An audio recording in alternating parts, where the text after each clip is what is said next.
Hey folks, Perry here. What you're about to listen to is the first episode of what I'm calling the Superhero Bibliophiles podcast. This is a companion show that will be hosted on the same Superhero Cinephiles feed. Some of you may remember that when I was running the Patreon, I included the Superhero Cinephiles book club where I discuss comics and graphic novels, sometimes with guests, sometimes solo. Lately I've realized that I miss doing that. But instead of doing it as a subscriber-only Patreon exclusive, I'm going to be giving it away for free as part of the regular Superhero Cinephile show. The film and TV episodes will still be the bulk of what you listen to, so if you're worried at all, those won't be going away. This is just something extra. Sometimes there may be a gap in the schedule, as is the case with today's episode actually, and other times you'll probably just get either one episode of Superhero Cinephiles or one episode of Superhero Bibliophiles, depending on what I've got saved up in the catalog. Other times, maybe you'll get 2 episodes in a week. And then maybe there will be gaps where you don't get any Superhero Bibliophiles episodes. This is just something extra I wanted to do because, being a guest on shows like Digging for Kryptonite made me realize how much I really love talking comics and how I want to have more of those conversations over here that aren't necessarily tied to film and TV adaptations. I'll also be posting up those old Patreon shows, but those will only be the ones that had guests on them, and those will be going up from time to time. And I'll be branding those as SBP Classic, not unlike when I post old episodes of the old show of the regular show as SCP Classic. And there's only about 14 of those, so there's not a whole lot in the tank, but there's a little bit something extra there for you guys. Anyway, hope you enjoy these comic discussions in addition to the regular film and TV chat. And with that all out of the way, now it's time for the first episode of the Superhero Bibliophiles podcast.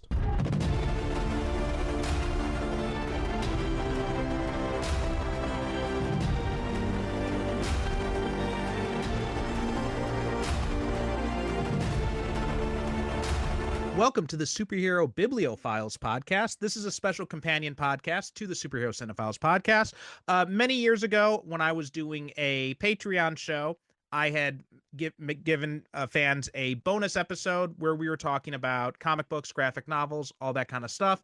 Unfortunately, the Patreon didn't last very long. It was difficult to keep it going with the kind of momentum I think it needed to have. And so I just kind of put it to the side, but I've decided now to just bring it back as kind of an occasional feature we'll be doing in the main Superhero Cinephiles podcast feed. And for this inaugural episode of the Superhero Bibliophiles podcast, I am joined by a returning guest from the Cinephiles show, and that is Ian Smith. Ian, how you doing today? I'm good, thanks. How are you? I'm doing pretty good. I'm really looking forward to talking about what we've got on here. But before we dive too much into that, why don't you tell people a little bit about yourself? Absolutely. So I'm Ian Smith. I am a writer and magician based in Aberdeen, Scotland, so up in the northeast. As a writer, mostly short stories and things that have been published at the moment, but I am working on my first play at the moment, which is really exciting to be challenging myself to be writing in a new style and a new format.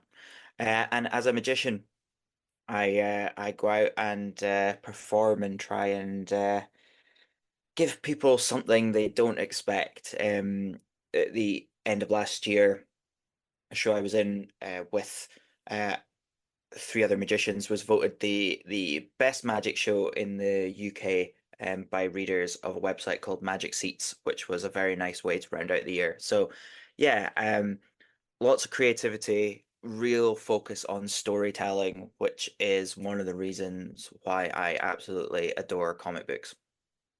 Yeah, all right, very cool stuff. And obviously we've had you on before, and we talked a little bit when we had you on the main show about your history with comic books and all that. Before we dive too much into the main topic today, we're going to be talking about the Amalgam Comics. But before we get into that, what kind of stuff are you interested in lately? Is anything grabbing your interest? Yeah, so I'm a little bit late to the party because I know this series is finished, but I've been reading Gotham Central, um, which I'm about halfway through book 3 of 4 at the moment of the trade paperbacks, and I am absolutely adoring it. It is fast becoming one of my all-time favorite series. I just love the way that it's um, looking at the Gotham Police Department and how they are operating in the kind of the background of, Batman stories and the way that they are dealing with these kind of maniacal supervillains, the way that they are kind of the looking at it on a more human, kind of real level, and it's just amazing. It's so well written, the art is brilliant, and yeah, my cousin actually lent me the first couple of books, and I loved them so much that I bought them so I could read them again, and then I bought the rest of the series, and I'm just kind of working my way through it because I feel like it's going to be something I'm going to return to again and again. Very cool. So yeah, as for my part, yeah, Gotham Central's amazing. I remember I came late to that as well. I read that for the first time a few years ago, actually. And yeah, really great book. And after reading it, I got kind of annoyed even more than I already was at the TV show Gotham because I'm like, this is what Gotham should have been. I've still never made it past halfway through the first season of that. Yeah, that's probably a smart bet. I pretty much just made it through because I mostly just had it on in the background while I was doing other stuff. So it was kind of the only way I can get through it. But as for me, like I've been so busy with doing stuff for these podcasts, and we've just started up the new semester at the university. We've started up about almost 2 months ago now, but we're about halfway through now. So it's just like work mode is really kicking in big right now. So I haven't had a whole big chance to get into a whole lot of stuff, but one thing I did do was on Netflix, I was watching the latest Turning Points documentary, and this one was on the Vietnam War. So completely unrelated to anything we usually talk about on here, but it was a really interesting series. I'm pretty familiar with the Vietnam War to begin with, but it's still nice to go back and to kind of learn some new things about it, especially what happened after the Americans left Vietnam because I didn't know about the fall of Saigon and how that all I thought I was under the impression that was still part of the American involvement. So when I got to that part and then they said, "Oh no, that happened later." I'm like, "Oh wow, okay, so that's interesting." So I learned some new things. And it was just really fascinating documentary to watch. I'm not sure if you've watched it or familiar with that series or anything like that. I'm familiar with the series, but I haven't watched that one, so I'll definitely check it out. Yeah, that Turning Points documentary series they've been doing has been pretty interesting. Like they did a series on the atomic bomb and like the Cold War in general. They did one on 9/11 and the war on terror and now the Vietnam War. So it's a really fascinating series and I'm hoping they keep doing more stuff with it. But anyway, like I said, today we are talking about the Amalgam comics. And for anyone who might be wondering, especially, maybe if you're on the younger side of our listener base, you may be wondering, what the hell is Amalgam Comics? I've never heard of this before. And that's because it technically does not exist. It is a fake publisher.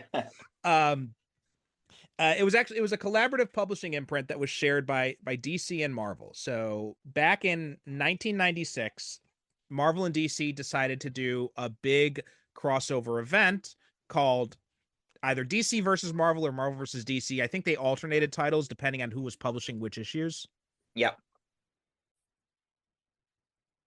And so it was a four issue Marvel versus DC versus Marvel series. And it kind of, so most of the Marvel and DC crossovers up until this point, they did this really weird thing. And a lot of the intercompany crossovers have done this, which has always struck me as kind of an odd thing. They acted as if all these characters have existed in the same universe the whole time. So like there's this I think I remember like one of the Spider-Man and Batman ones where there's this whole reference like, oh yeah, yeah, they talk as if, Spider-Man has known about Gotham and Batman for forever. And it always kind of struck me as a little bit weird. But this series, it approached it as the idea that these are two completely separate universes and governed by these two and both of them represented by these two brother characters, like these two like massive cosmic entities.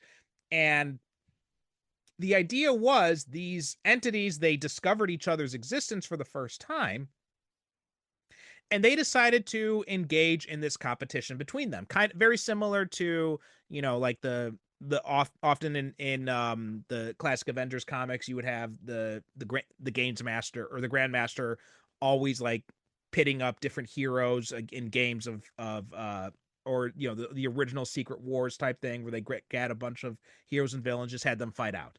And that was kind of the idea here as well.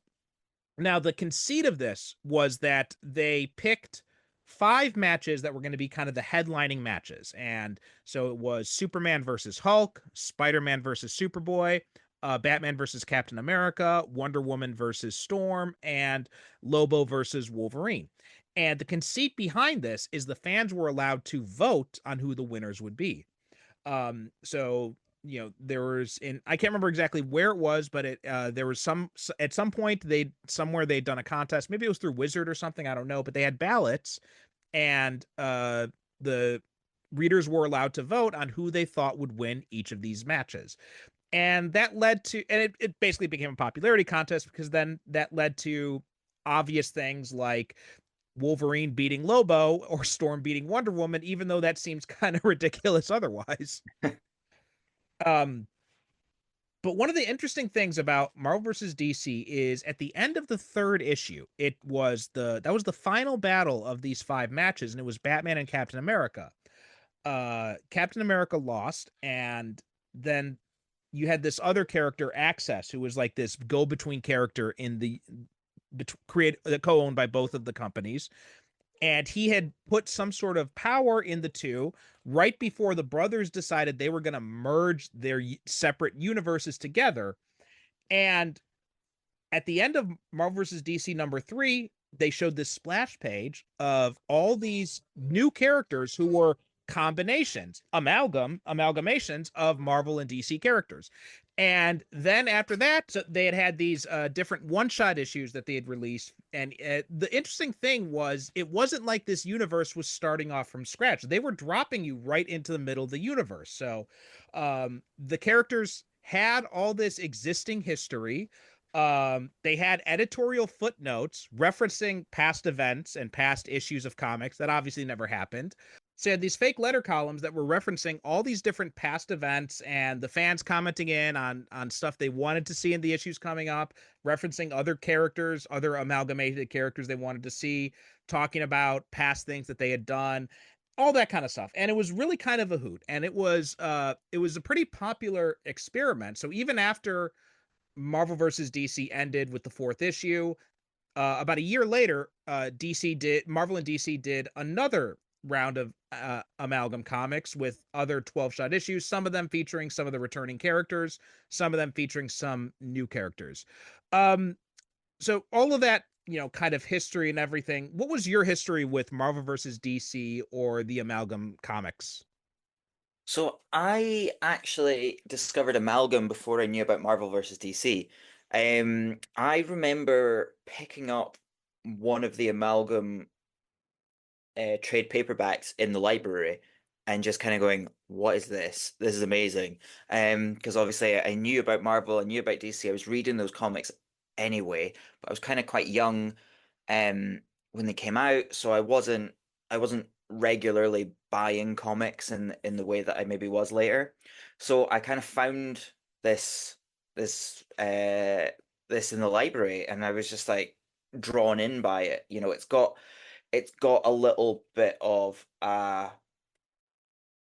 in the trade paper. I've got the trade paperbacks here, and funnily enough, when I bought them myself, I the only copies I could find were ex-library copies, which is really quite cool. It kind of brings me back to that moment. But even when you look at these trade paperbacks, there's nothing in them that suggests that they are anything other than Amalgam Comics. Like even the introduction is talking about, it's hard to believe it's more than 30 years ago we created Amalgam, and then you know obviously not true. It's Yeah. amazing. Well, so So I'm curious about that introduction. Who is credited as writing that introduction? Does it say? so that introduction is credited as M.M. Carwald, executive editor of the Amalgam Universe, and obviously this is an audio format, but I'm gonna hold this up and show it to you, Perry. In that Oh, they've actually got a two-headed person here, which is amazing. They've actually photoshopped them together, which is just awesome. I just love that. So yeah, I started with Amalgam just kind of discovering it by accident in the library and managed to get a hold of the four copies. The library had all four trade paperbacks, so I read them all. And then as I grew up, I I I love kind of Elseworlds. I love What If. I really enjoy the um taking a recognizable hero and putting them in a different situation. So I kind of gravitated back to the Amalgam comics. And then when I did that, that's when I also picked up some copies of Marvel versus DC. And actually that's it's probably only about I've read Amalgam comics for about 20 years. I probably only first read Marvel vs. DC about 5 years ago. So that was kind of so I went into it backwards. But I just love it. I just love the way that they've kind of combined stuff, and it's just yeah it. I just find it fascinating, and the ones that work and the ones that don't quite work in equal measure, I think is really interesting. hmm Yeah, I co-sign a lot of that. Now, I was actually reading at the time. I was reading Marvel and versus DC in real time. I didn't get a chance to vote in it, but I was reading the issues. And me being like, uh, kind of ashamed to say, but I think I was probably like 13 at the time, so I should have known better. But when I got to the end of Marvel versus DC #3, and then I saw the Amalgam comics appearing on the shelves, I actually thought this was going to be the new status quo going forward. Marvel and DC had really decided that they were going to merge their universes together.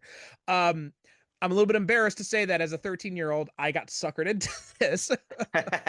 but but that being said, it was a fun experiment, and I was very excited to read these issues. Some of these I didn't read them all at the time. I just kind of like read a few ones, like the Dark Claw one. Doctor Strange Fate was actually included in the old Marvel vs. DC trade paperback. Um, I think I had read Amazon. I'm not sure. JLX, Super Soldier, Bruce Wayne, Agent of. So here's the lines of them. So you go through them. So the original line of it was Amazon, which is Wonder Woman and Storm. Assassins, which is it's combining Catwoman and Elektra into a character called Cat's Eye, and Deathstroke the Terminator and Daredevil into a character called Dare. Although interesting enough, Dare is gender bent, is female. So they didn't keep with female male pairing, they made them both women. Um Next one was Doctor Strange Fate, which is Doctor Strange and Doctor Fate, which also in an interesting twist, the guy under that is not like, so most of these mixtures, these combinations, they've merged these two characters together. So for example, um Super Soldier is a merging of Clark Kent and Steve Rogers. But in this one, the Doctor Strange Fate one, the guy under the mask was not like Steven Nelson or Kent Strange. Instead, it was actually Charles Xavier. In an Yeah. interesting twist in the last page. Then there was JLX, which is a combination of the Justice League and the X-Men. Interestingly enough, in these, they didn't get their own one shot, but there's also a JLA. They're called the Judgment League Avengers, and the JLX was kind of like a spin-off, a breakaway from them. Uh, Legends of the Dark Claw, which is Dark Claw is probably the most famous of these. He's a combination of Wolverine and Batman. Super Soldier, who I'd mentioned before, that's Superman and Captain America. Bruce Wayne, Agent of S.H.I.E.L.D., which was one of these interesting ones. So some of them, they didn't actually merge characters together at all, but instead they had these characters like kind of allying together. So Bruce Wayne, after his parents died, he ended up being taken under Nick Fury's wing, and then he rose up through the ranks and became like director of S.H.I.E.L.D. Bullets and Bracelets. This was an interesting one too, because you had Diana, Wonder Woman, who had surrendered her title to Storm, Aurora, to become Amazon. And then and she had been in a relationship with I can't remember his exact name, but he was a merger amalgamation of Steve Trevor and Frank Castle, the Punisher. So, and it was about the I two of think he's them. still just called the Punisher. He's called the Punisher, yeah, but his real name I think is a merger of them. Oh, Like it's either like Steve it's Castle or Trevor Frank Castle. Yeah. Trevor Castle. Thank you. Yeah, I knew I was having trouble remembering it. So they were trying to find their lost son who'd been kidnapped by a Thanoside. Again, another one of those mergers. Then there was Magneto and the Magnetic Men. Magneto as well, just one of these characters who's brought in, except in this one, he is the brother of Will Magnus, who created the Magnetic Men. Will Magnus is turned into like a genocidal madman, and he's creating the Sentinels to hunt meta mutants, they call them, instead of combining meta mutants and metahumans. And Magneto, his brother, created the Magnetic Men. So like you're kind of combining the Magneto concept and the Brotherhood of Mutants with the Metal Men. Speed Demon, which is also kind of a three-way combination. So it's like Flash, Ghost Rider, and Etrigan the Demon. Spider Boy, who's Spider-Man and Superboy, and then X Patrol, which is kind of like Doom Patrol and X Force. And then the second wave a year later was Bat Thing. So we have Man Bat and Man Thing. Dark Claw Adventures, which was done in the style of Batman the Animated Series, so it's kind of like the old Batman Adventures comic. Generation Hex, which is an interesting combination, combining Generation X with Jonah Hex and set in the Old West.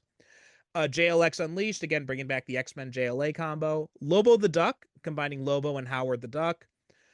Super Soldier Man of War, which was set during World War II. Challengers of the Fantastic, which combined Challengers of the Unknown with the Fantastic Four. Exciting X Patrol, so again, bringing back those characters. Iron Lantern, Iron Man and Green Lantern. The Magnetic Men featuring Magneto. Spider-Boy Team Up, which introduced the Legion of Galactic Guardians 2099. So combining the Legion of Superheroes, then the Guardians of the Galaxy, because they're originally from the 30th century, as well as the 2099 future concept in Marvel. And finally, Thorian of the New Asgods, combining Thor and Orion and merging together the ideas of Jack Kirby's Fourth World with Marvel's Asgard. So, what did you think kind of going back and rereading these issues? Yeah, I mean, some of them are great. Some of them are not so great. I don't think any of them are 100% bad. I think that, some of them, like Dark Claw, as you said, is kind of one of the more recognizable, one of the more kind of well-known ones. Mm-hmm. And you definitely feel like something like that, they probably put a bit more effort into it than some of the others. I feel like some of them were like, in Dark Claw feels like a rounded out character. Some of the others are just a bit like, we've got these two things. How can we mash them together? Yeah. They don't quite fit. And yeah, I mean, you just have to look at some of the names of the characters. Um, I've some of them are just madness. You can barely even pronounce them. Um, so I guess something like I almost find something like Amazon where you're combining Storm and Wonder Woman almost a little bit too obvious Mm-hmm. I like the idea again, and going back to Dark Claw where you've got Batman and Wolverine. They're not, it's not like you took like Man Thing and Swamp Thing and combined them because Mm-hmm. they're too similar. You've got Storm and Wonder Woman that have, they're not the same character, but there are similarities there. And I think that um but something like Dark Claw where you've got Batman and Wolverine, which are so like almost polar opposite characters, and combining them I find is so much more interesting, and it's such a more interesting way of combining stuff than kind of, you know uh some Deadeye, an amalgamation of Deadshot and Bullseye. Mm-hmm. That's just easy. Whereas Dark Claw feels like it's something a bit meatier. Mm-hmm. Um Well, also too, to that point, like Doctor Doomsday was another one. I just felt like they're just going for name recognition in that. yeah. Um, And especially because, you know, and it's funny, Wizard, I remember Wizard did a feature, I think like a year or two after the Amalgam stuff had done, talking about other potential Amalgam characters that they would like to see. And one of them, like the one that stood out the most to me, was one called Doom. And I'm like, oh, that's obviously a good idea, Yeah. combining Ra's al Ghul with Doctor Doom. And it made so much sense. And the way that the backstory they came up with him and everything was really interesting. Another one they Yeah. came up with was, I can't remember, I can't remember the exact name of the character, but it was a combination of Superman and Namor. And so it was this idea that he was Mhm. rocketed from an aquatic planet, Krypton, or something like that. So I thought that was Yeah. also kind of like an interesting twist. They also had Spider Mite, which was Spider-Man and the Atom. So a Spider-Man who can actually shrink down to the size of a spider. Blade Runner, which I thought was an interesting one because it was combining Wolverine and the Flash. Oh, that's cool. Yeah, so I Yeah. agree with you. I think it's cool when you can find ones that are kind of an interesting twist. Like, I think the Speed Demon concept is a really cool idea, but I don't think that issue really hung together very well itself. So that was one of those where I was really looking for, and that was one of the ones that I hadn't read before. And thinking back on, it, I'm like, oh, this actually looks pretty cool. And so I was really, it's got a great cover too. The design looks awesome. So when I went Yeah. to read it, I was actually kind of very disappointed when I saw what it was like. Mm. Yeah. Absolutely. I'm flicking through it just now as we're talking about it, and you're right, the artwork is really nice, Mm. but the actual story of it just isn't quite there. Also, I mean, I know that Etrigan is part of that, but the fact that they've kind of kept that kind of rhyming, it grates with me a little bit. I just feel Yeah, like it just doesn't like it just pulls me out of it a bit. I have never liked Etrigan's rhyme speak, so No. that was also something I didn't enjoy about that. But Yeah. also I thought the Iron Lantern, which might seem like more of an obvious one, but that I think that may have been my favorite issue of both of them. I thought, you know, Kurt Busiek really put a lot of effort into that one. Hmm. Yeah, it's an interesting. For me, I don't know. Iron Lantern's maybe not quite as obvious, as a combo, but yeah, I think it does work. Yeah, it works really well. The JLX one was pretty good too. Although some of the choices they made for characters in there, it felt like they were really kind of reaching for some of the choices, like, you know, combining Cyclops and the Ray, or Gambit and Wraith. And it felt like the only one that actually really makes sense out of the bunch is Aquaman and Submariner. Yeah, Or also, I guess Nightcrawler and the Creeper as well makes some sense too. yeah. I think you've got Green Arrow and Hawkeye as well. Yeah, Uh, the Judgment League Avengers, that one was, they had some pretty good matchups in that. So you did have you had, I think he was actually called, he was still called Hawkeye. You also had Angel Hawk, combining Hawkman and the Angel. And there was Captain Marvel, which I'm guessing was probably the Shazam Captain Marvel and the Marvel Captain Marvel. yeah. Um and there's like a giant man type of character, but I'm not sure who he was. Also, yeah, Um, Rogue and Gypsy too was called Runaway. That was another very kind of odd matchup. Sometimes I find the odd ones are more interesting. Not always, but yeah, I kind of find them a little bit more interesting sometimes. They can be, yeah. I felt like some of these in the JLX one, especially because Runaway just feels like Rogue in a different with a different color scheme. Yeah. Yeah, that definitely kind of comes across as that some of them are proper kind of combinations of characters. Some of them Hmm. are very much, yeah, they are clearly just a character with a different costume or with a slightly different name. I think that I guess when you're looking back at it to go and create, entirely new um versions of these characters must have been quite a significant undertaking for Hmm. the writers. So it's kind of like I don't know if you've ever read the Just Imagine series where Stan Lee goes and recreates DC characters. Yeah, Um, yeah. so it kind of reminds me of that in that sometimes like he's going in and he's trying to find a new way of telling a story that everyone knows, and sometimes it works and sometimes it really doesn't, Hmm. um, and so I think the amalgam writers are feeling that same sort of struggle that sometimes the story really presents itself to them, and sometimes they're just like, we've got to do 12 issues. What are we going to do? Let's Yeah, cram some stuff together. But as a whole, I actually think it's amazing how well it works. Because yeah. it could have been a hot mess. Yeah, there's some of them that it's just like I said, like some of them that just kind of didn't do much for me, and like the Demon issue, Yeah. Generation Hex as well. That didn't really do a whole lot for me either, or the X Patrol stuff, which I was expecting to like those. I'd never read those before, but again, just some odd matchups, like Shatterstar and Starfire, where you're just trying to go for the name.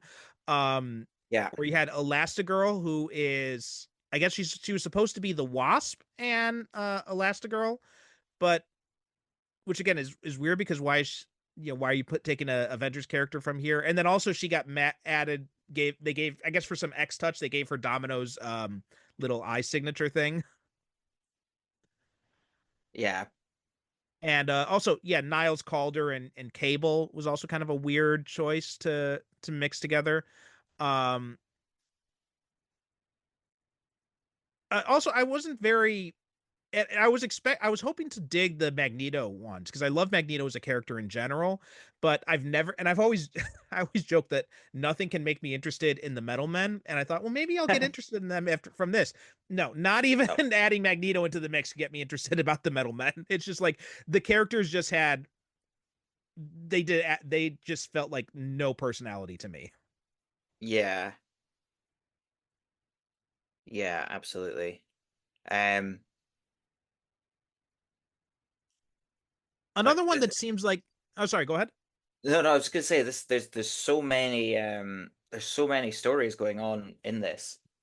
I My brain is it's like combining them all, which is weird. I'm Mhm. getting like my own version of Amalgam Comics in my head right now. It's really weird.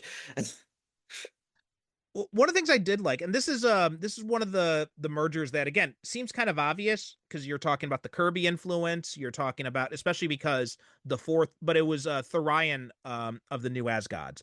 Because yeah, obviously, if you don't know a whole lot about Marvel or DC, maybe mixing Thor and Orion wouldn't strike much to you.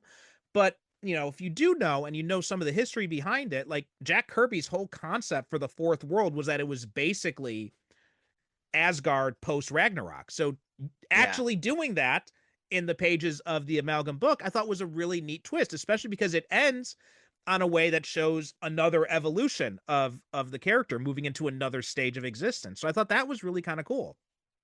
Yeah, I think that is cool as well. And that's one of those ones that I look at the title and I think, oh. I don't like the name, you know? It just feels too on the nose. But you're right. Then you actually read it and it brings out the best parts of both of those worlds. And yeah, bringing in that kind of Kirby real cosmic weirdness, Mm-hmm. and adding that to the kind of Asgardian stuff, which has its own cosmic weirdness in a different way, is really cool. And yeah, as you say, that kind of transformation at the end, where I think I think he becomes Thorian the Celestial, Yeah. kind of, yeah, bringing that concept of kind of continued evolution is really interesting. Yeah. Um, yeah, and you know what I mostly I'm with you on some of the names here. Like the one that really jumped out to me is just bad was in Spider-Boy Team Up. They had a vulture who was they had a villain who was a combination of Scavenger and the Vulture, and his name was Scavulture, and I'm like, come on. Yeah, I'm just looking at one here that is from Thorian. and it's Big Barda and Sif, and just called Big Sif. Now, And it's the like, Thorian one, I'm a little bit more okay with, just because that is it is this evolution from the Asgardian concept, and yeah, so it's a cosmic book anyway, so these names don't necessarily have to make sense. But if you're a supervillain who's trying to, base yourself on some sort of theme, then mixing together two words to create a completely new word doesn't really work so much. So like with Skavulture, that was a big issue with yeah. me. Here's one from Iron Lantern, which is Sinestro and the Mandarin, and The Mandarin Estro, yeah. Mandarin Estro. That was another one that jumped out to me. I'm like, we can, I love, and I said, Iron Lantern was one of my favorite of the bunch, Yeah, but yeah, it's good. uh, and especially because it was Kurt Busiek, and I'm like, come on, Kurt, you can do better than that. Yeah, absolutely. And I know I keep going back to it, but it probably was my favorite is the Dark Claw one. But again, it feels like there were moments in that where, they'd actually just made more of an effort. Mhm. Um, you've got the Hyena, which is Joker and Sabretooth. You've got Sparrow, which is Robin and Jubilee. There's actually, it feels like there's more, it just some of them, it just feels like there's a bit more effort put into Ab- the combinations. Absolutely, yeah, yeah. We're gonna take a quick break, and then we'll come right back and continue this discussion. And another one that was, well, let's stay in Dark Claw a little bit more, because I think there's some really cool stuff in that one, especially because you'd mentioned the Wolf, the Jubilee and Robin combination of Sparrow, which works too because the Jubilee's classic yellow trench coat look, um, her colors were originally modeled after Robin. They were intentionally trying to Yeah. model her after Robin back when I think it was when they'd gone into the when they had started working out of, I think they were working out of Madripoor, if I'm not mistaken. Mm. They That was when Jubilee started wearing that costume, and her t-shirt and her shorts were actually red and green, and it was only after that they started changing the color to pink and blue. So her costume was explicitly modeled on Robin, so doing that was a nice little twist. I thought Sparrow, I'm not sure if it completely conveys that idea of a combination of Jubilee and Robin, but it works. It's a unlike it does show some effort as opposed to calling her Jobin or something like that. Yeah. Yeah. Yeah, well, 'cause I kind of like that. I like that they've kind of, they've gone. I mean, really, what they've done is they've just picked a different bird. But yeah, Mm, it is that. Yeah, I do feel like there's yeah, just more of an effort to.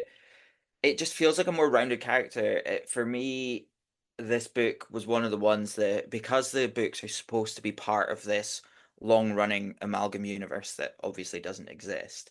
mhm, But for me, it really, this one felt like part of that universe. Um, mhm. they're all one shots. I can't remember if they're all supposed to be issue one. I'm they're just having. they're all labeled as issue one, but some there I think in some cases it's like the first time this character has gotten their own series. Yeah. Other times it's like, kind of like a relaunch or like a spin-off title of the main series or something like that.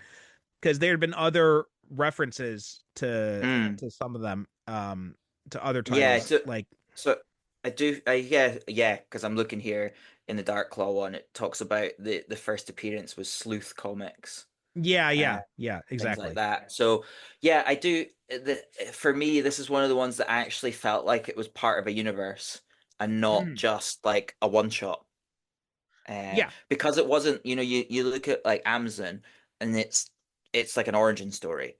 Whereas this is like right in the middle, the character already exists. And I kind of prefer that. I prefer that you're thrown in and you're supposed to make up that backstory yourself kind of, and it's not quite as, yeah, it's not like they're creating a new character in the mhm. same way. It's that like here is you are thrown into the middle of this universe. Right, especially because Darklaw even ends on a cliffhanger, right? So there's Yeah. that aspect of it too. Um, and yeah, mentioning the Amazon one, this is one of those ones that I hadn't read originally, so I was looking forward to reading it for this. And honestly, I just found it really boring. There's like nothing that Yeah. happens in it. There's Yeah, just a it's and lot of also I think it was the first one that's published, or certainly it's the first one that's kind of um one of the first ones that was published, and it's just right. like, yeah, it's Well, fine. yeah, it's a striking image, right? Because you got Storm in Wonder Woman's costume, but as well, Yeah. like this is also an example of just one of the laziest designs because it's literally just Storm in Wonder Woman's costume. the only Yeah, the only just difference Storm's is cape and that's it.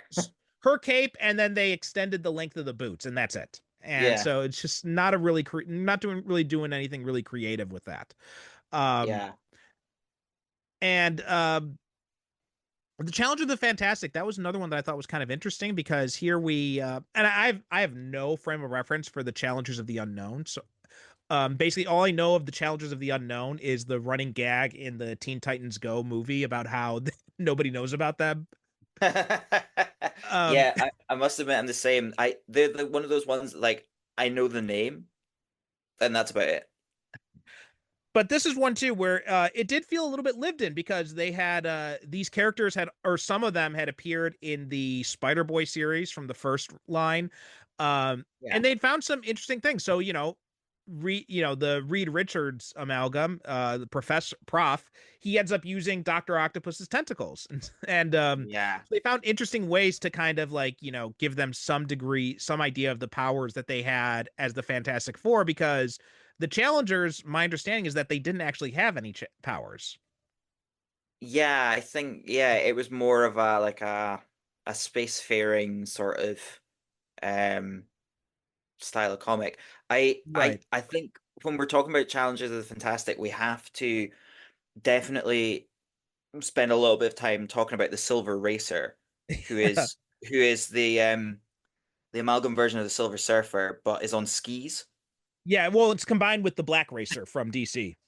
The Black Racer, not a character that I am overly familiar with, not familiar with at all. But just watching someone ski through the air is quite amusing to me. Yeah. I think I'm pretty sure, if I'm not mistaken, I think Black Racer was also created by Kirby. So that's Okay. also a nice little bit of synergy there to have them both there. And then Galactiac, combining Galactus and Brainiac was a interesting choice. I think now I don't know if he didn't exist at the time, but now Imperiex would have made a better choice for combining with Galactus. Um, Hmm. but I a kind of cool design nonetheless. Yeah, and I kind of like that idea of kind of, combining a world eater with a world collector. I think is quite Hmm. an interesting concept. Yeah. Um, whether or not it plays out on a page like that, but having that, our knowledge of of what actually came before, um, Uh, is really Doctor interesting. Strange Fate was another one that, feels like kind of an obvious one, but it's also an issue that I really enjoyed reading. And I wasn't expecting to. Like when I saw that at the time I was, reading comics, I had no interest in Doctor Strange. I didn't know who Doctor Fate was, so I didn't really care much about the magic side of things. Yeah, Um, so when I yeah, saw this was in the trade, I'm like, I don't know if I want to read this, but I read it and I found it really kind of interesting. yeah. I don't think I have ever actually read any Doctor Strange comics. My most of my knowledge of Doctor Strange comes from, well, the movies, but also just kind of reading around comics and things. I don't think I've Hmm. ever actually read them. But yeah, I would agree that this is quite a fun one. Um, there's I don't think when I was younger I was that into the magic side of it. Hmm. Um, so probably as I've got older and started reading more comics that have that sort of theme anyway, I think this is one that I've appreciated more on a reread than I did when I was younger. Yeah. And this is also like Darklaw, this feels more lived in than some of the other ones. Yeah. So it feels like they were really kind of playing they're actually kind of putting some effort into figuring out how things work here. Um and some interesting amalgamations in this one too, right? You have Mix, who's basically Mm. uh I guess Wong and Mix and Mr. Mix's Pitalik. Yeah. Which is Yeah. a Classic combo. bizarre choice, but it really, yeah. um, But it and works. also it works, and also the agents he summons, right? You have Skulk, who is a combination of Banner and Solomon Grundy, I guess. Yeah. Um, Jade Nova, combining Kyle Rayner Green Lantern and the Frankie Ray Nova. And again, another kind of an obvious one, the White Witch, combining Scarlet Witch and Zatanna, Yeah. but still works in this. I definitely feel like Skulk, that was just done for the name. I mean, I Yeah. know Solomon Grundy and Hulk have kind of some sort of similarities in that they're big creatures that have uh enormous strength. But yeah, I mean, Skulk, what a name. That was Yeah. definitely done just for the name. Also, the choice of making Charles Xavier being the guy under the helmet was an interesting one too. What do you think of that? Um, well, I didn't see it coming the first time I read it. You kind of expected it to be, as you said earlier, it was going to be like Stephen Nelson or something, Mm, or Kent Strange. So I guess, yeah, I kind of like the fact that they just went, you know what? We're going to do something that no one expects. We're going to do something different. And I think that, yeah, that to me makes it more interesting.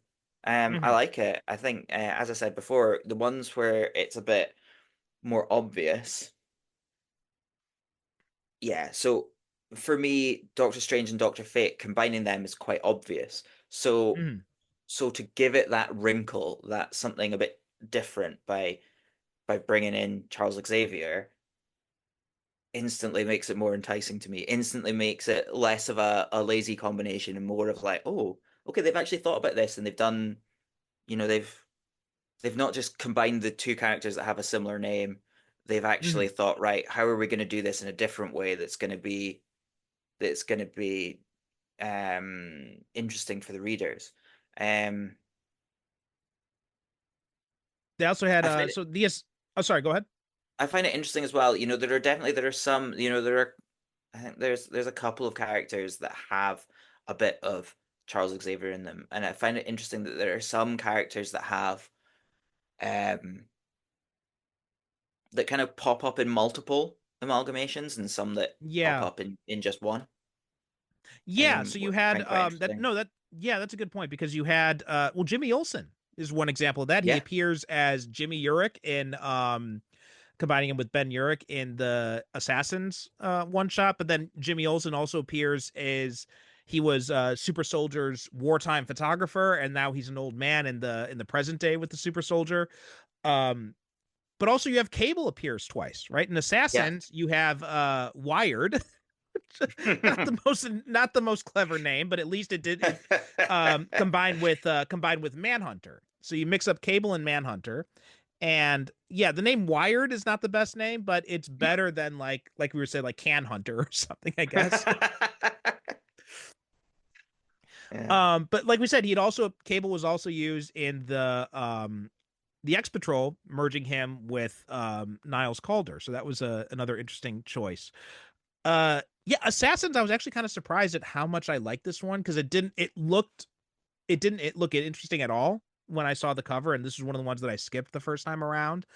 But Yeah. um but I had a lot of fun. I mean, I don't think not the biggest fan of the Kingpin and the Riddler, but it was a fun issue nonetheless. And I thought the combination of Catwoman and Elektra, and then Daredevil and Deathstroke was a interesting one. And again, you could have gone the obvious one by mixing Deathstroke and Deadpool, but they didn't. Yeah, and also the fact that they um yeah, sorry, I completely lost my train of thought there. Um but yeah, that is a a good a good issue. One that we haven't talked about yet, which I suppose is another one of the big ones, is Super Soldier. We kind of briefly alluded to it there. Hmm Um I found it like I enjoyed it, but it wasn't one of the strongest ones for me. Um Yeah, I mean, I feel like, well, first off, it just it feels a little bit weird for I'm not a big fan of the design, right? It Yeah. using the S sheet, the Superman's symbol as his shield. I mean, first off, the guy's invulnerable to begin with, so it doesn't really feel like the shield feels Yeah. kind of unnecessary Yeah. then. Why does he need a shield? Yeah. Yeah, yeah. So I feel like we could have done, and then it's just basically the Captain America costume, but with red underpants and exposed hair. So that was also not the best costume design either. So it just didn't really the design didn't really work for me. The shield didn't really make much sense. And I don't know. I think yes, it's you're combining these different characters together, but I still think that like making Superman a soldier, even if you're combining him with Captain America, it's just something about that just doesn't feel right to me. Yeah. I mean, I guess if you look at something like Red Sun, where Superman does have a more of a militaristic um Hmm. angle. I just feel like that handles it in a obviously it's a very different story, but I feel like that handles Superman in a sort of militaristic environment better than this. Yeah. This definitely feels like a smashing things together. I did like um the combination of Lex Luthor and Red Skull into the Green Skull. I thought that's an interesting combination. Um Although What I why th- he's dressed as Hugh Hefner throughout, I'm not yeah, entirely sure. what I thought was interesting about that was not necessarily that combo, but it was what they did with him because they basically they made him a war profiteer, and I thought that Yeah. was a nice twist on that instead of just making him like a secret Nazi or something like Henry Ford or something like that. But he was just someone who was just doing this to make money more or less. And I thought that was a nice little twist on the on what people Hmm. might would expect of things. Yeah. Um, what did you think of the Spider Boy ones? Because I think the Spider Boy issue itself that was a fun issue. I thought it was, but it's I don't know. Just like with Super Soldier, there's something about taking the Spider-Man concept and mixing it with Superboy in this Cadmus setting. It's taking some of that humanity away from Spider-Man that makes him such an interesting character to begin with. Yeah. I mean, it does. Yeah, it's like we've got two young characters. Let's pull them together. I think they did a better job of merging like a Superman or Superboy and costume in. So I Yes. much prefer this costume to Super Soldier. So you're looking at like the way that got the shape of the Superman shield, but it's got the spider in it and stuff. I think the costume, like the design of the character, I think is really cool. Yes. Um, but I agree that it Spider-Man is supposed to be, relatable Hmm.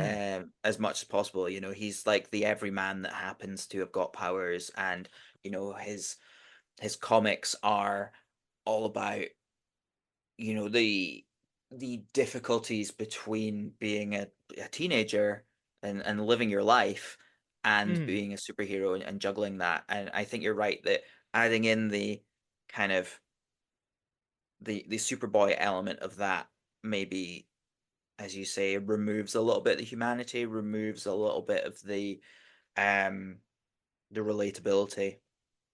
Well, also I think that maybe of all the logos, I think Spider Boy and I think Spider Boy is the one that did the best of combining the two Yeah. different ones, right? Because you've got the Superboy style with like the protruding 3D letters and like the kind of like arcing up, but it's in that 90s Spider-Man font.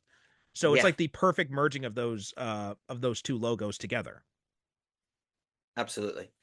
Whereas like, Absolutely. the Super Soldier logo, it's just basically the Superman font. Um Yeah. Thorian, it's basically the Thor logo that from the time. X Patrol, it's basically the X Force logo. Same thing with like the Magneto logo, Strange Fate. Um, yeah, none of these other ones are really kind of as creative in the same way that I think the Spider Boy was. Also, I like the design of the Shield logo they use in the Bruce Wayne Agent of Shield one because Mm. the classic Shield logo, it's like an eagle or something like that, but here they made it into a bat. Yeah. Yeah. Yeah, it's a nice little nod. Mhm. Um, And then we also had Lobo the Duck, which, you know, I guess maybe on paper it seems like kind of an odd match combining Lobo with Howard the Duck. But when you think about how both of these characters are basically satirical characters in nature, it actually does make sense. Yeah, I mean, I have never read a Lobo or a Howard the Duck comic.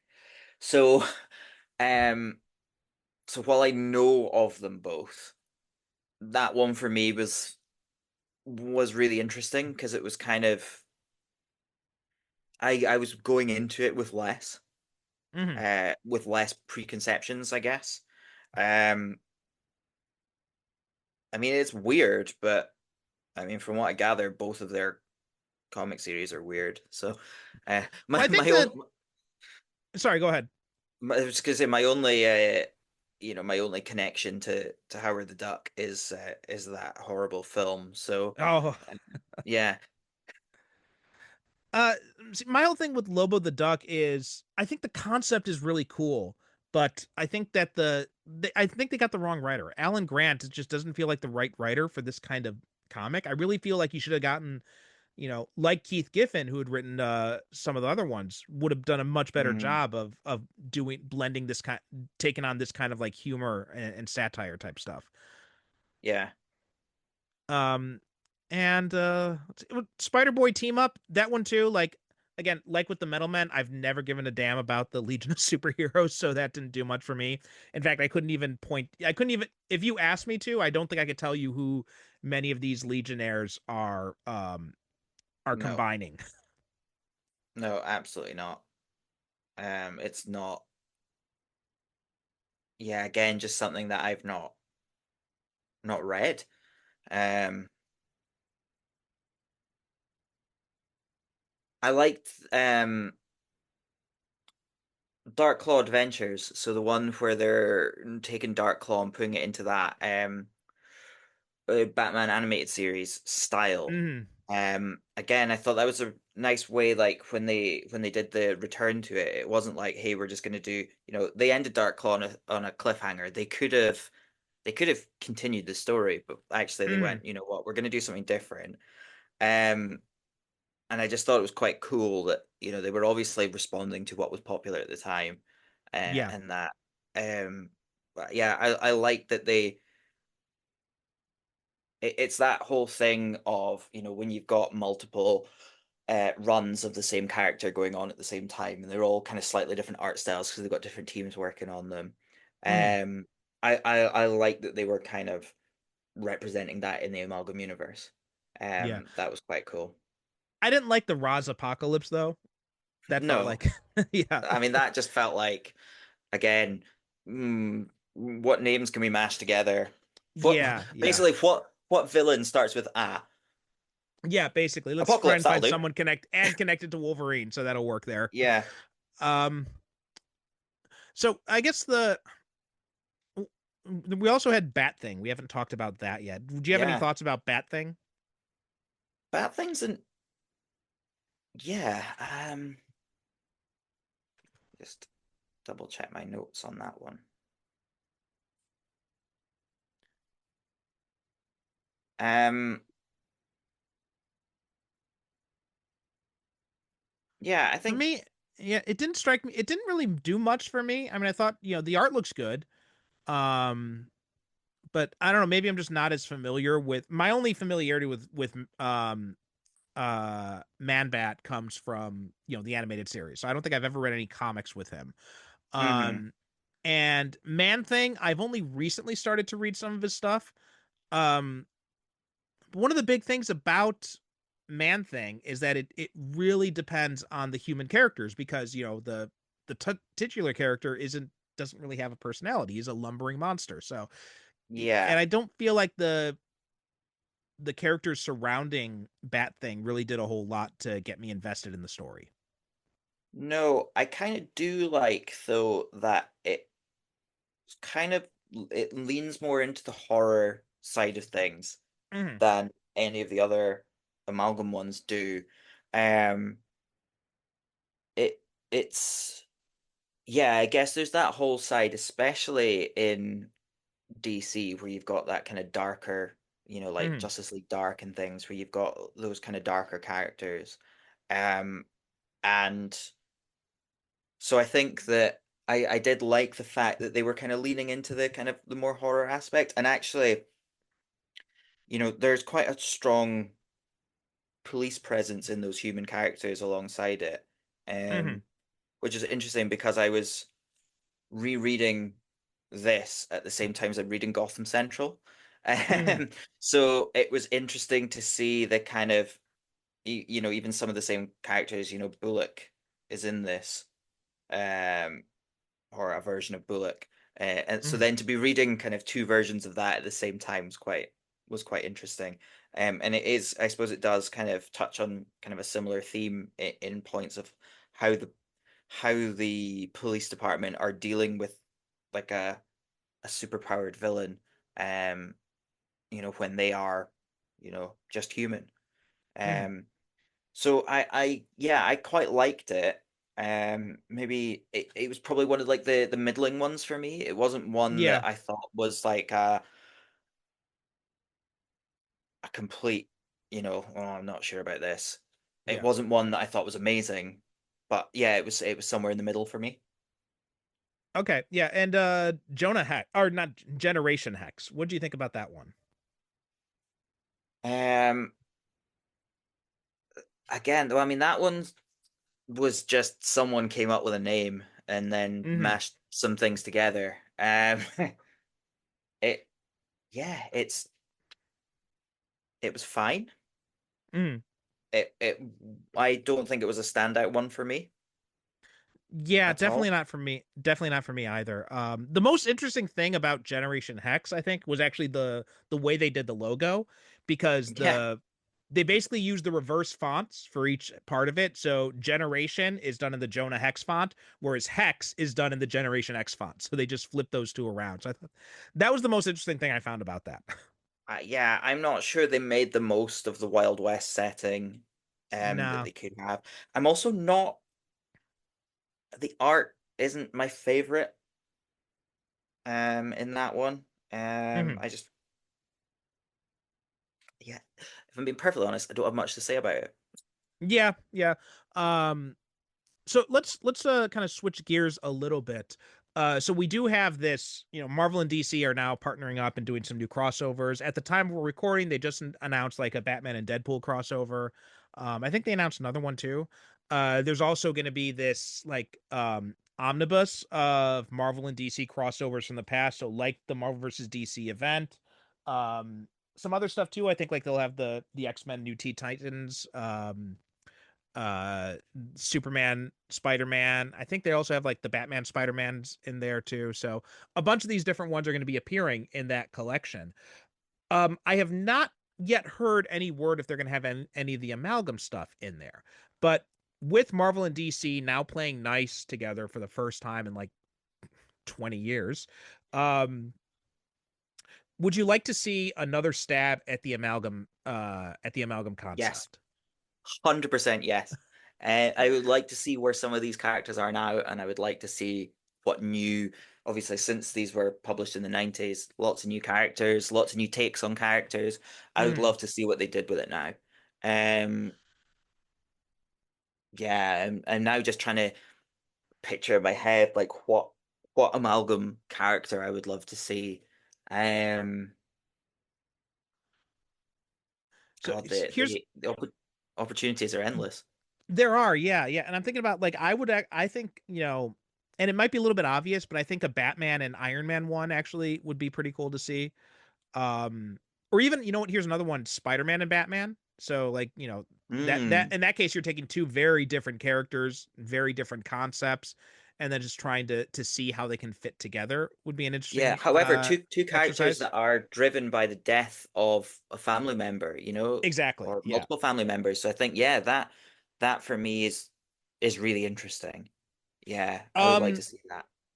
Superman and Thor, I think, might be interesting if you see how you can make that work, because you have especially with the idea of, because there have been some Superman incarnations where like I'm thinking like the early seasons of Smallville, when he Mm. believes that he's been sent to Earth as like a conqueror type of character, right? He's worried that he's sent in to like invade or take over.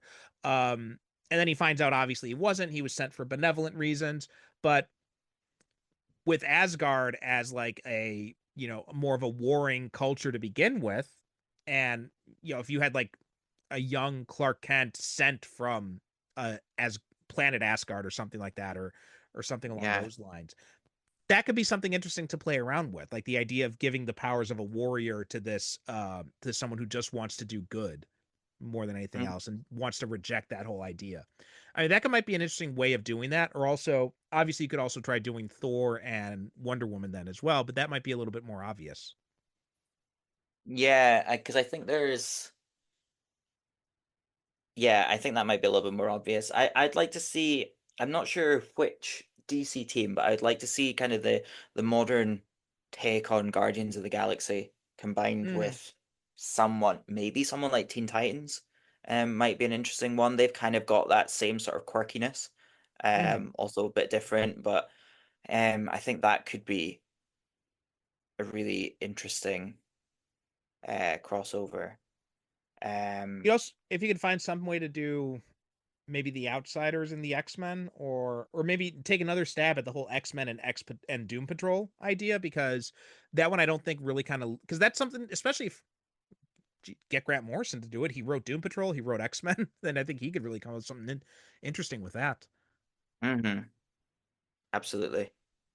Um, Another thing too, and you know, I think one of the both the blessings and the curses of the amalgam stuff is the fact that they are dropping you in this lived in world. So, and I said one of the things I do like about it is those fake letter pages where it Yeah. does feel like you are getting a glimpse into this alternate universe where Marvel and DC had actually just they didn't exist and there was just this amalgam company instead. Um, and that's really cool too from on a more macro level, but on a more micro level, when you try to get into like the characters and all that, it can sometimes feel, sometimes it works, right? Like we said, it works with Darklaw, it works with Iron Lantern, um, it works surprisingly well with Assassins, but other times it doesn't quite work, and I wonder if maybe if they had gone, you know, like the ultimate or the absolute treatment, and they had done this with like, you know, you were being introduced to these characters for the first time. I wonder if that might have given them some more room to play with things instead of trying to see like how can we mix certain histories together. Yeah, I must admit, I really like the fact that you're dropped in the middle. I think that if it was more of like a, if it was just, 12 one-shots of origin stories, Hmm. I wouldn't have been as interested. Because I like the fact that I was dropped in the middle of something. It's kind of my experience of, and assume a lot of people as well, that my experience of comics was being dropped in the middle of a run and just picking up a comic because it looked cool, and Hmm. then figuring out, going and getting the back issues and then continuing and kind of figuring out, as I went. So that's always been my experience of comics.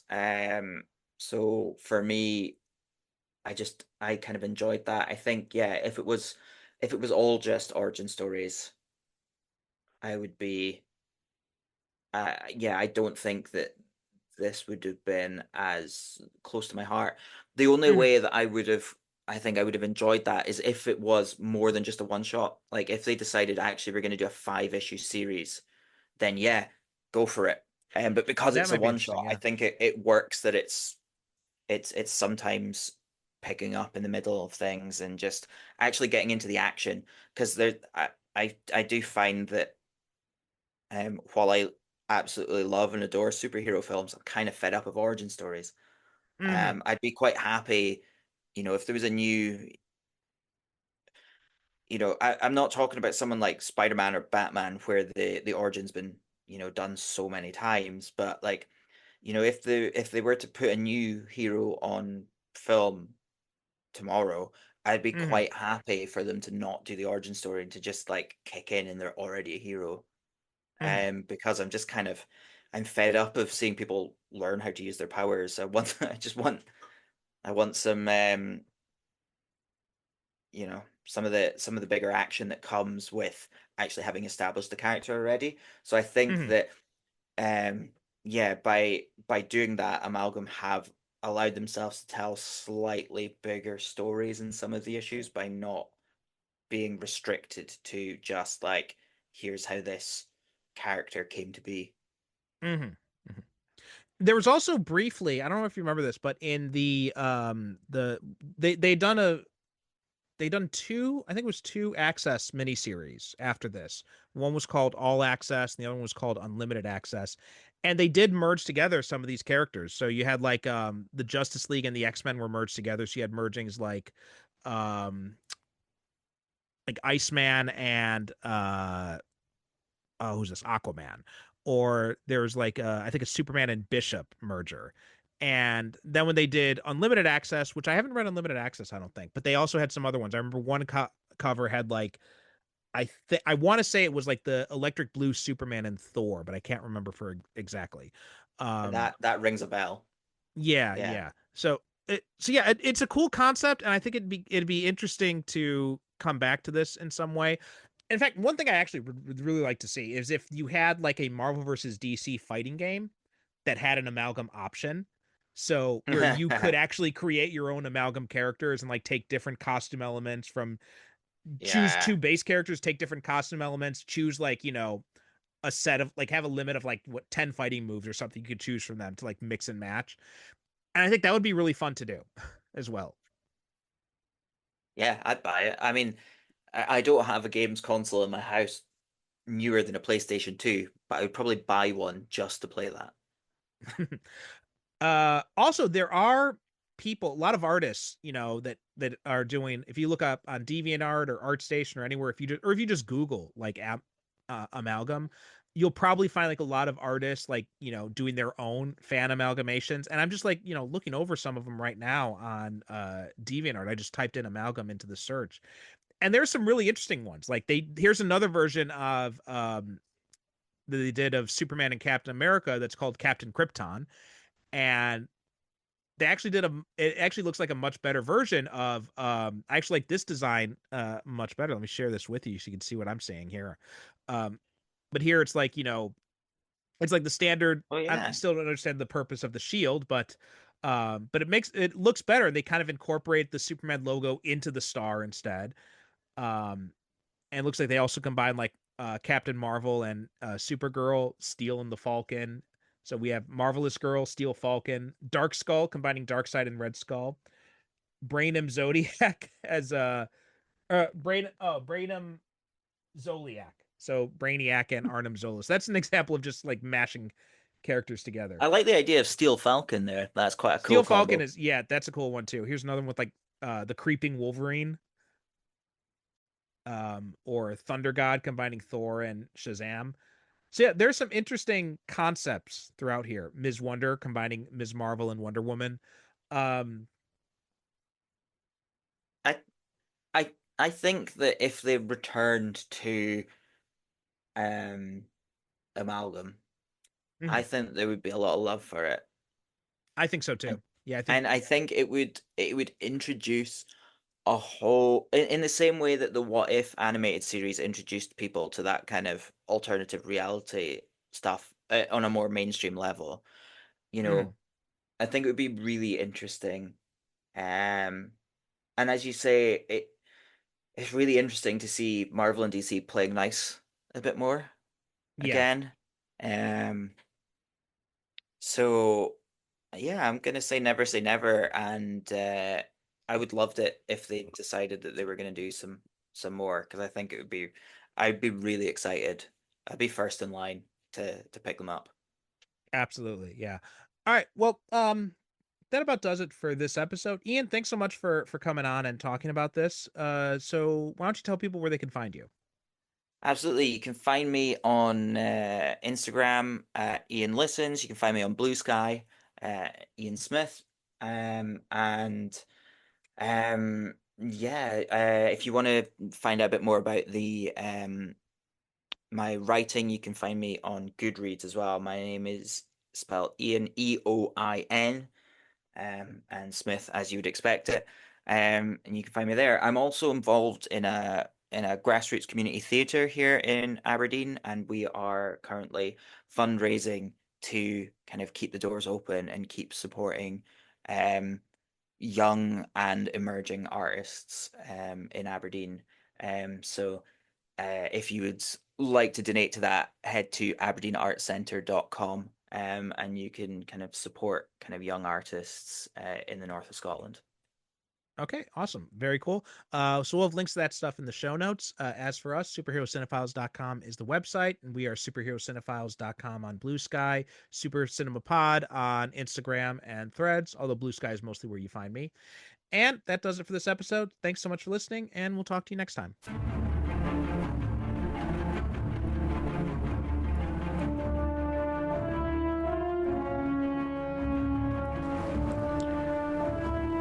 Thanks for listening to the Superhero Cinephiles podcast. Superhero Cinephiles is produced by me, Percival Constantine. The show is created by myself and the late, great Derek Ferguson, our host emeritus. Visit us on the web at superherocinephiles.com to listen to past episodes or find out how you can be a guest yourself. Support the show by visiting our advertiser links or click the Buy Me a Coffee link on the website to make a one-time donation. We are Super Cinema Pod on both Instagram and Blue Sky, so please be sure to follow us. We'd also appreciate if you could rate and review the show on Apple Podcasts and share us with your friends.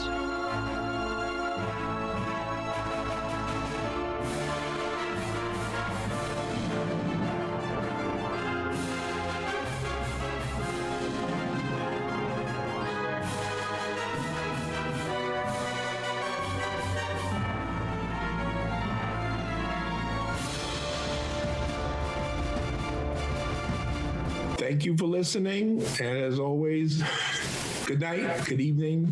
God bless.